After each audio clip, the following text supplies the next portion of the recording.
Hey guys, welcome to Crazy Days. This morning we're going to be tying up the tomatoes, and I'm going to be getting the weeds out of the peas. And I wanted to show you, you asked how we water. It's amazing, as dry as it is, how much water. I'm going to show you a few little pictures I took because it's hard to just video it, but I took pictures. The dew falls in the morning and it moistens all these plants. So as I pull weeds and touching the weeds, they're all damp and wet. So that's how we water.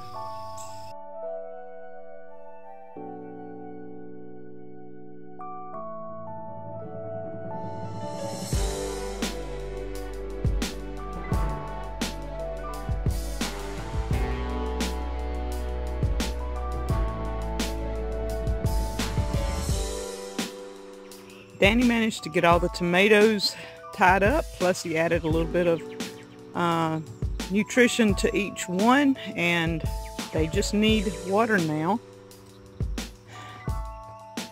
3 rows of peas. There's a little grass next to the tomatoes, but we'll get the rest of that later. That's not hurting, but the peas are clear, and we're waiting on the beans in the far right to come up. I wanted to show you the moisture. I don't know if you can tell the difference. You see how dry that is and how wet this is where we pulled the grass?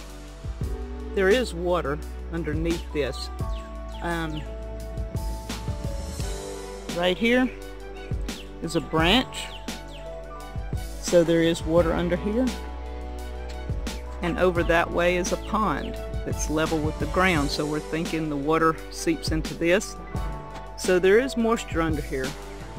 And I do see a bean or two over there coming up. So the beans are coming up. They've got enough moisture. If you see in between the rows, we haven't even touched those rows.